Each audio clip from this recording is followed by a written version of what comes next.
বিসমিল্লাহির রহমানির রহিম।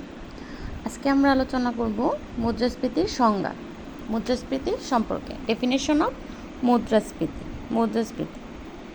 মুদ্রাস্ফীতি শব্দটির সাথে আজকাল আমরা সবাই কম বেশি পরিচিত।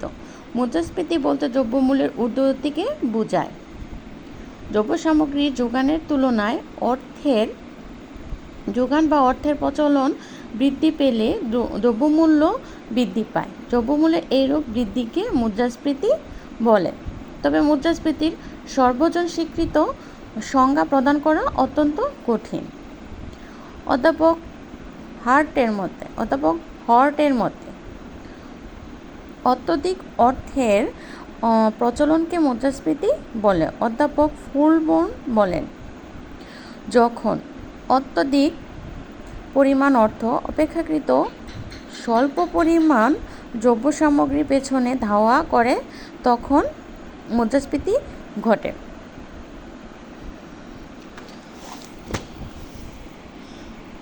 অধ্যাপক কেইন্সের মতে দ্রব্য সামগ্রীর যোগানের তুলনায় যখন কার্যকর চাহিদা বেশি হয় তখন মুদ্রাস্ফীতি দেখা দেয়। আমাদের প্রথমেই বলেছিলাম সংজ্ঞার পাশাপাশি কিছু প্রামাণ্য সংজ্ঞা প্রদান করতে হবে, তাহলে সংজ্ঞাটা দেখতে ভালো হয়, খাতায় উপস্থাপন করলে টিচারদের কাছে ভালো লাগে।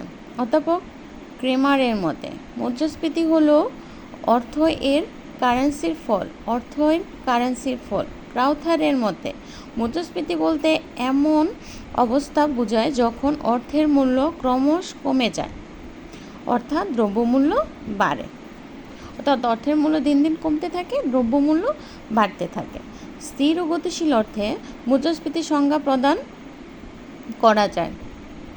স্থির অর্থে মুদ্রাস্ফীতি হলো সাধারণ মূল্য বাড়া বোঝায়। গতিশীল অর্থে একে অবিরাম বৃদ্ধি বলা হয়। সুতরাং মুদ্রাস্ফীতি বলতে এমন অবস্থাকে বোঝায় যখন অর্থের মূল্য ক্রমান্বয়ে হ্রাস পেতে থাকে এবং দ্রব্যমূল্য ক্রমান্বয়ে বৃদ্ধি পেতে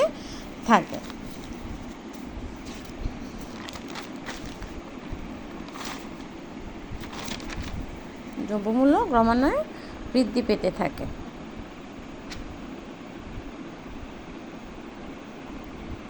ওকে, আল্লাহ হাফেজ।